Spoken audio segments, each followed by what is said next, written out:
Welcome back to Mothership. It's me again, Candice Brathwaite, and today I'm with the lovely Steph Nimmo. And today we're going to be talking about bereavement, loss and parenting all at the same time. You guys at home, if you're dealing with bereavement or if you suffered loss, if you comment below, this is an open conversation. And as I'm talking to Steph, it'll be good to hear what you have to say too, so don't forget to type away. So Steph, tell me a little bit about your experience. It's difficult to put it all in a nutshell, but up until 2004, I was a career woman, travelling the world. I had 3 kids, a mortgage, a lovely marriage, very happy. And then 22nd of December 2004, my life changed completely. Our 4th child was born, Daisy. She was born very prematurely. Yeah. And she was found to have a very rare genetic disease. And we were told from the get-go that she was life-limited. So we were kind of living from that moment almost in the shadow of death, knowing that our daughter was going to die. Unfortunately, when Daisy was about 10, my husband was diagnosed with stage 4 terminal cancer. So my husband died in 2015, and then a year later, last January, my daughter had to switch off her life support as well. So I lost both my husband and my daughter in the space of 13 months. I'm already a little bit choked up. 2 losses in the space of 13 months.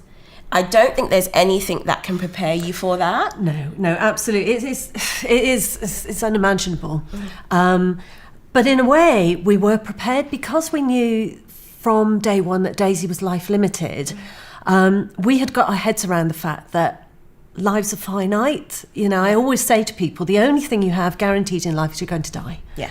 And we had to accept very early on that this baby, that wasn't the baby that we were expecting because she had this rare genetic disease, but we had grown to love this new child, was not going to be with us for very long. Yeah. And the doctors had told us from day one, they said, we don't know much about this rare disease. We don't know if she's going to see her first birthday, but she's definitely not going to little adulthood. So it made us really focus on the important things in life, and really get on with living our lives and stop worrying. So when Andy was diagnosed, we were already almost there. I mean, it was a shock. It was unimaginable. It was unbelievable. But in some ways, once we picked ourselves up from the floor, it was a case of, right, okay, let's get on with making as many memories as possible and get on with life. Yeah. My father died when I was just turning 20, and it was a shock death. So there was never the time. I've always said, if the only thing I wish I had is that time to close things up, to ask certain questions. And so I somewhere know where you're coming from, but as the mother of 2 kids, to now be in a position where I've lost my husband and my child, sitting with you, like I said, it's very emotional, but I'm just going to move into some stats before we get the Kleenex out. In the USA, approximately 2 children under 16 are bereaved of a parent every hour. It is estimated that 23,600 parents died in the UK in 2014, leaving dependent children. That's 1 parent every 22 minutes. And I think listening to those stats, it becomes very apparent actually how common death is. Of course death is common, but it also still feels very shrouded in mystery. You know, it seems like it's the final taboo. I feel like we talk about everything, but when it comes to death, we don't go there. Do you have the similar experience? Absolutely. I mean, this is why I put myself out there, because people say to me, you know, you've been through hell. Why are you now going out there and telling people to talk about these difficult subjects? And the reason I do is because none of us knows what's around the corner. None of us knows what's in the plan. I didn't know up until the 22nd of December 2004 how my life would suddenly change, and that I would be having to think about the fact that my child was going to die before she reached adulthood, that I was going to have to bury my own child. And in many ways that has prepared me for Andy's death. We don't talk about it. It's like a taboo subject, and yet, as I always say, it's the only thing we have guaranteed in life. It's crazy, isn't it? Even in schools, you know, they have sex education, they talk about LGBT rights, FGM. The only thing that is going to happen to every one of those kids in the class is at some point they are going to experience death, and yet it's not on the curriculum. And so when we are confronted with the death of a loved one, someone close to us, a friend, we haven't actually even had the safe space to discuss how would we deal with it? What would we do if our child died? You know, and there are all sorts of questions. I mean, because of Daisy, I had conversations with my kids about things like organ donation. Yes. You know, because we spent a lot of time in hospitals and we were with kids who were waiting for lungs, hearts. What I hadn't realised is for a child to receive a donated pair of lungs, another child has to die. Yeah. Would you be prepared to make a decision like that for your child? So in our family, we now talk very openly, and that's why I like to engage people in these sort of conversations and talk about these difficult subjects, because actually I find the more you do talk about them, the more people almost like warm to their theme. Yeah. I tell people about, you know, Andy's and Daisy's funerals, which were incredible celebrations for their lives. And, you know, do we even talk about what our wishes are for our funerals? When I went to arrange Andy's funeral, the funeral arranger was telling me, she said, it's so refreshing, because we actually planned his funeral because we had time. We were so lucky in many ways. I had time to say goodbye, and we sat down and we discussed the music and stuff. And the funeral arranger was saying to me, so often she's faced with families that are so shocked that someone has died, and it could be someone in the 80s, 90s, not unexpected. They don't know what to do. They don't know if that person wanted to be buried, cremated, were they religious? And yet, for the living, this is a really important part of the closure and grieving, is to be able to say goodbye in a proper way. And you don't really want that stress. There are so many things that we just don't do very well in the UK in talking about death and dying. I know that when my dad died, this is going to sound completely crazy, I became obsessed. I was on YouTube all the time. I wanted to know the science behind what happened to his body. It just became an obsession of mine to know as much as I could to put my mind at rest.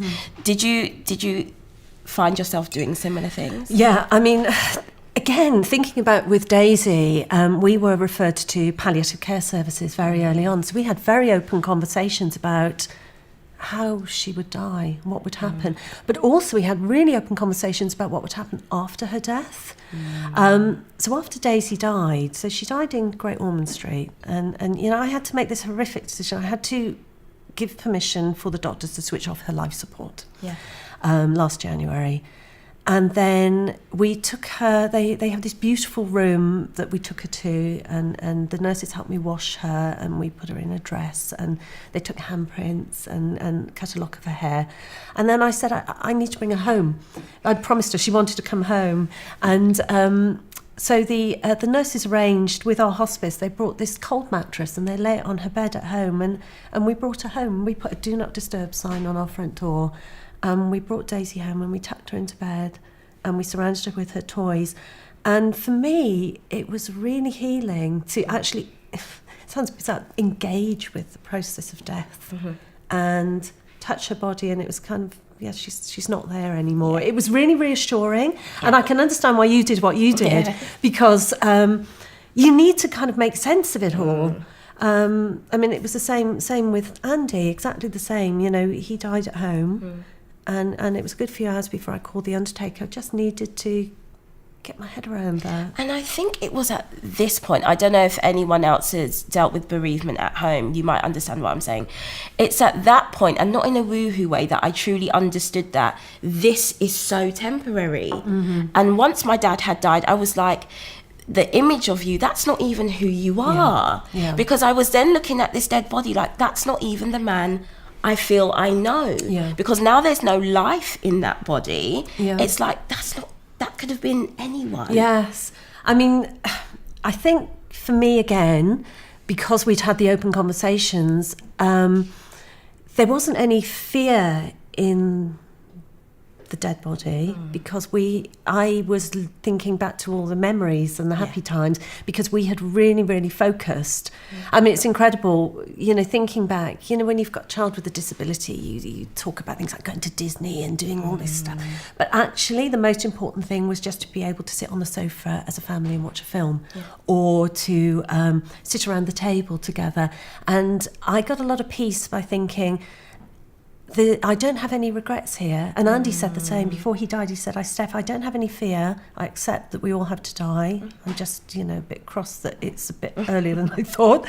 I mean, this literally was how we talked. But I don't have any regrets. We've said everything and we've done everything. Yeah. And I think, we can make these kind of sweeping statements. Yes, seize the day and, I will make memories. But actually, when the clock really is ticking, you are so aware of how important that is. Yeah. And it's not all Disneyland. Sometimes it's just making a cuppa and sitting on the sofa and embracing the now. Yeah. Just to take that pressure off. Yeah. But talk to me about your support system. So yes, I mean, how do you build a support system for someone that's lost both their husband and their daughter? I was very lucky when Daisy was born. When she was only a few months old, we were referred to a children's hospice. Yeah. And they were incredible and just walked with us. We didn't have any family nearby. And Daisy's care was so complex. And our other kids were 7, 5 and 2. The hospice were incredible and they provided sibling support and they provided respite breaks for Daisy.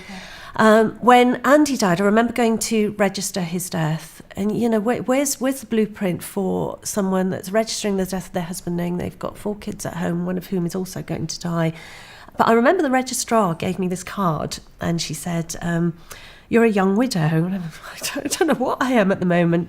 I was 47. And she gave me a card for a charity called Widowed and Young. And then I found another kind of tribe, which was this group of men and women who had lost their husbands and wives as well. So social media and online support is crucial for me. In 2008, I started writing a blog because I'd found myself in this world where I knew nothing about. I'd started off being this, high-flying marketing director, travelling the world and everything, and then suddenly I was a carer, I was Daisy's mum. I'd even lost my name. I was just mum, Daisy's mum, Andy's wife. And this world that I'd entered was an alien world to me, and yet I discovered all these other people and this life that I needed to kind of shine a light on. So I started documenting it through the blog, and that grew and grew and grew, and that's been such a support for me. And then linking out and reaching out through Twitter and Facebook and Instagram, and finding other people. And I really feel now I'm sort of a few weeks off my 50th birthday. It's kind of become good. You look good. She looks good. The makeup.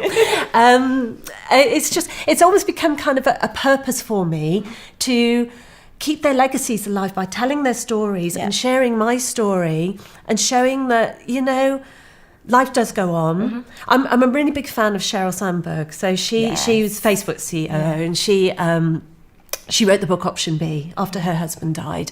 And, she basically says, she was told option A has gone, your husband has died. And this is, so you've just got to kick the heck out of option B because that's the one that's open to you. And that's what I feel I'm doing. Yeah. For me, as I say, being able to share, hopefully get people to reflect and talk about their own finite lives and reflect about the fact that we can all start off life with a plan, but none of us really knows. Yeah. All we can do is really how we respond to it. It's like Andy always said, it's not the cards you're dealt, it's how you play them. I've been given a pretty rubbish hand, but I'm really trying to play them well. So. Yeah. Like I said earlier, if you've got any comments, if you've been bereaved, and I want to say if you've been recently bereaved, but it feels like it never stops. My dad has been dead 10 years, and there is not a single day that goes by where he doesn't come to mind, especially as I've recently had my son. He's only 8 weeks old, and it's in those moments I'm like, I wish Dad was here. Yeah. I wish Dad could see this. But moving on to parenting while being bereaved, how have you found that? It's just so hard. It's so hard, but in a way, it's almost like a blessing because the kids give me a reason to get up in the morning. Yeah. It's really important that I'm a positive role model for them on how to grieve. Yeah. And to talk and to be open. We have a wicked line in trench humour in our family. So, my 2 boys have high functioning autism because life likes to throw lots of stuff at me. So they're very, very direct. And my eldest Theo pointed out the other day when he said, well, 1/3 of our family has gone. It's like, we could do that at the stats. But when Andy died, Daisy my youngest daughter had a learning disability. And that was really hard because, how do you explain to a child with a learning disability? And he died the week before her birthday, just before Christmas. So it was a week before her 11th birthday and then another week before Christmas. But life has to go on. It kind of focused us. And she forced us to talk about him, even at times when we didn't want to, because she wanted to talk about Daddy all the time. Yeah. I took a lot of advice. When I knew that Andy was dying, I spoke to therapists and play therapists at the hospice and the hospital and things. And they said, you've always been really upfront and honest and open with your kids, and you have to continue to be so. And I really learnt that actually they give me a lot of strength. Yeah. Children are incredible. I mean, my dad died when I was 32, so my oldest two were 3 and 18 months. And I remember them processing it a lot better than us adults, and actually supporting us. And I found that again when Andy died, and then when Daisy died. Of course, the kids are a lot older, but they talk very, very openly and share. And they've discussed, they're all on the donor register for organ donation. They've discussed funeral plan, or they've just said, if I die, this is the music I'd like at my funeral. It's just kind of, they put those stakes in the ground. But we talk. We share. We don't use euphemisms. We don't talk about going to a better place.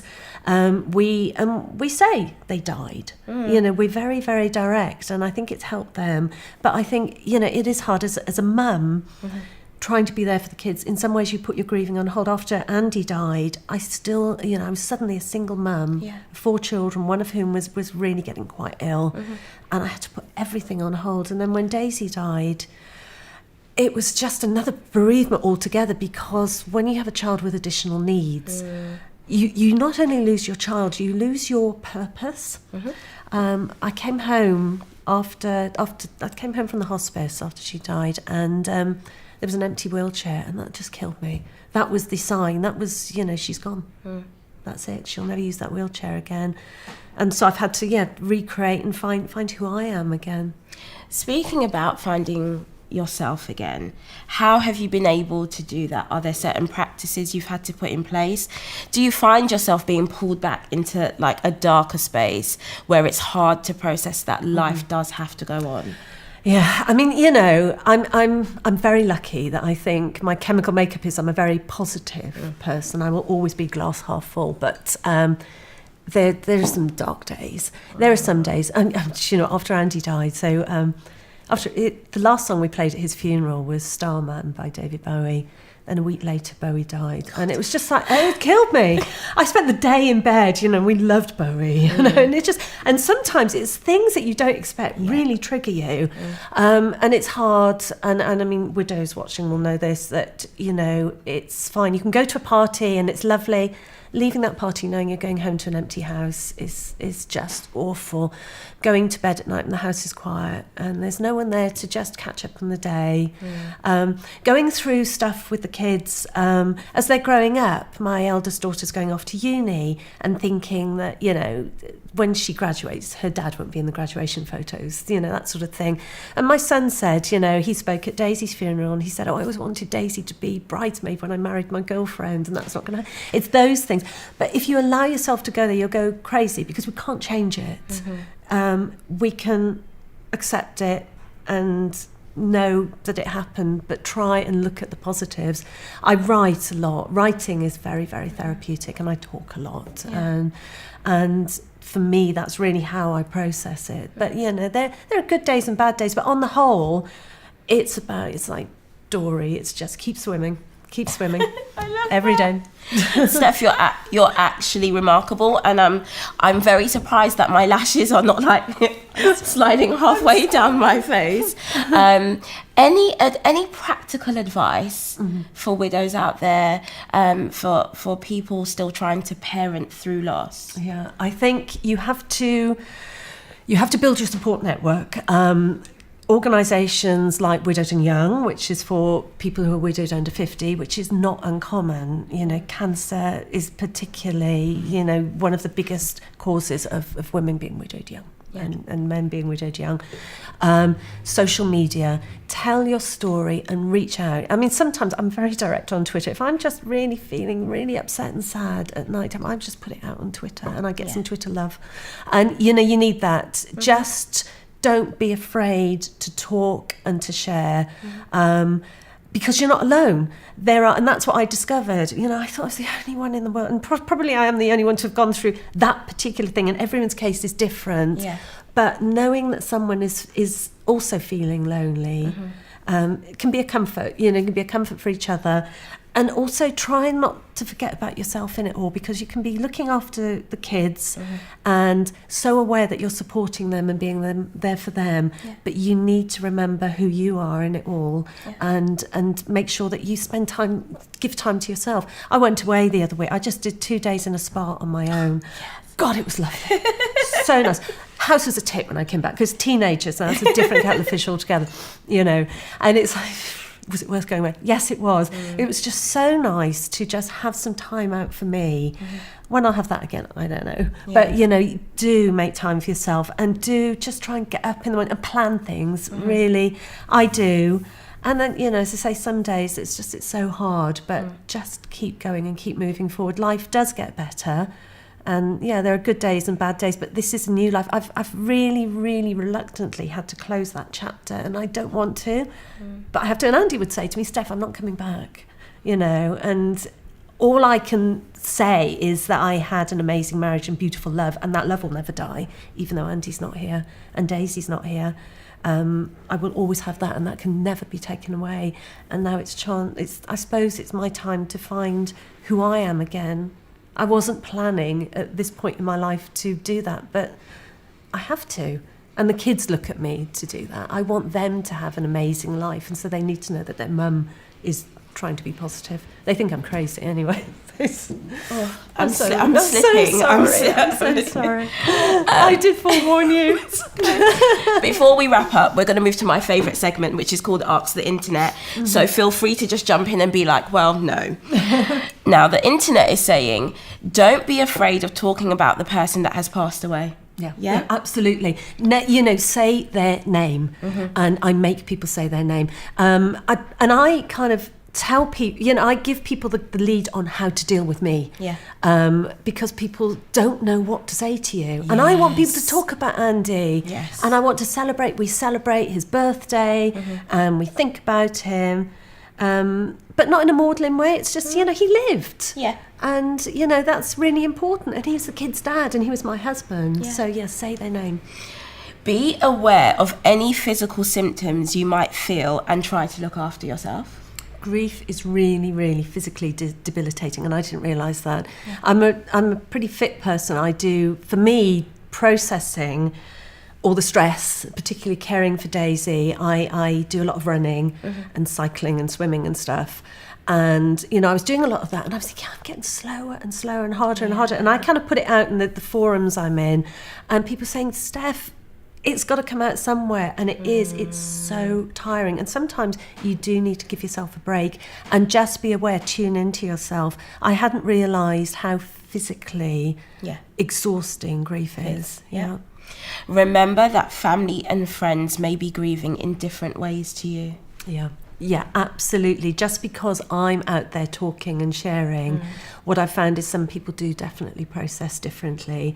And they maybe can't identify with the way you're sharing. And I know, Andy's parents were very anxious. We had a huge party for Andy's funeral because that's what he wanted. And they're very quiet and very private people. And they were really concerned about having to grieve so publicly. Yeah. But actually, when they came down to London, they came from Scotland, and everyone sort of surrounded them and told them amazing stories about Andy. They loved it, but they were very, very anxious. And people do grieve differently. Yeah. Lastly, try counselling and talking through your feelings. Yeah, absolutely. All of us, all the children have had counselling. Daisy, even though she had a learning disability, had play therapy. Yeah. So just because you've got a learning disability doesn't mean you're not grieving.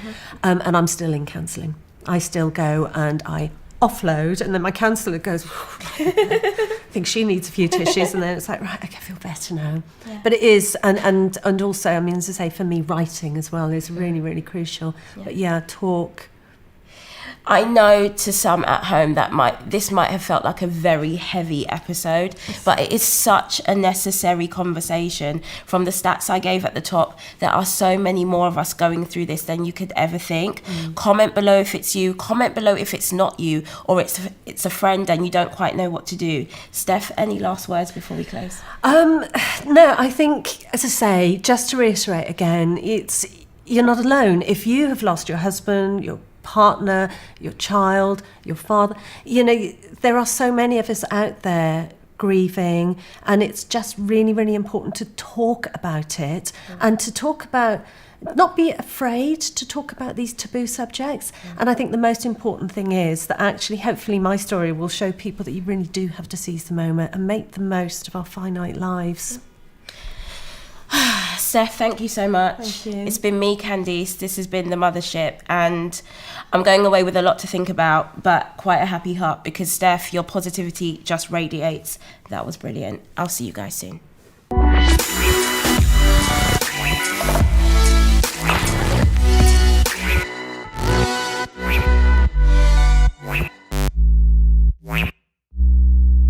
Weve.